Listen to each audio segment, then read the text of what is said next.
Watch the shocking moment when a self-driving Tesla causes a huge crash, injuring people. This was going viral on Twitter. I don't know where you saw it, if you saw it on Twitter or elsewhere. I saw it on Twitter. It had like tens of millions of views, I want to say. And it's because often, people have a lot of questions about this. And any new technology, as you know, Will, is going to be subject to scrutiny, which is fine and which is actually right. That is the kind of way we should be looking at this stuff.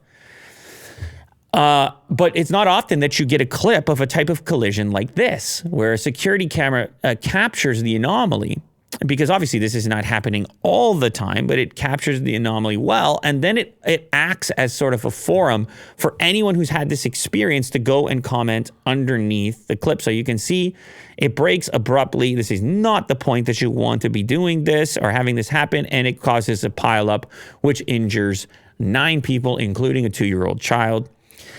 Not ideal. Now,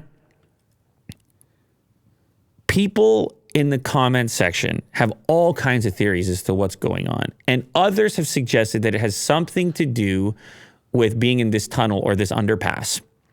That this creates some kind of weird havoc, maybe a reflection, lighting change. Like, I don't know. But others in there have suggested that they have a similar thing take place. Not all the time, but in this type of scenario. Look how many cars it's an ugly one. Now, all collisions considered, potential collisions considered, 9 injured is terrible, but it's not like a high speed head on type scenario. However, it would be a very scary experience for the passenger in the vehicle as it's in FSD or autopilot. It would be a weird experience, an unnerving experience to the point where you might not use the feature, right? You're all smashed up over there. And even for those of us that have the feature enabled, but are watching a clip like this and going, okay, I don't want to be any part of that.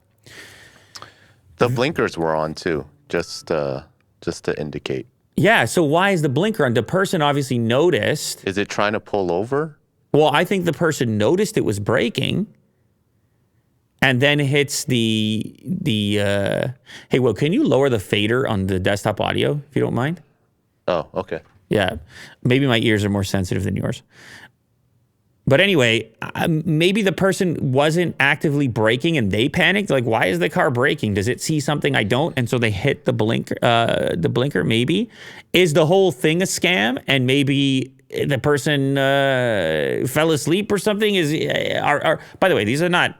I'm just out here brainstorming at the moment, but it's going to be Elon analysis and commentary and whatever else.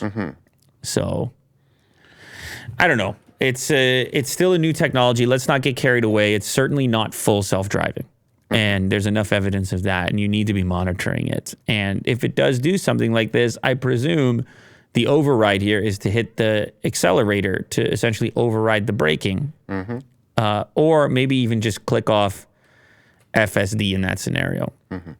But I don't know. It's so tough. It's such a new technology. People have so many questions and so much skepticism around it that these clips like this, they really do damage to people's confidence level. For sure. No doubt. But I think that's a little bit unfair. Look, I realize 9 injured, whatever. You're involved in it. You're like, no, it's not unfair at all, okay? I got all screwed up that day because of the thing. But I think when you look at the big picture, big numbers, the future and everything and so forth, Will, that might change your perspective ever so slightly. Got it.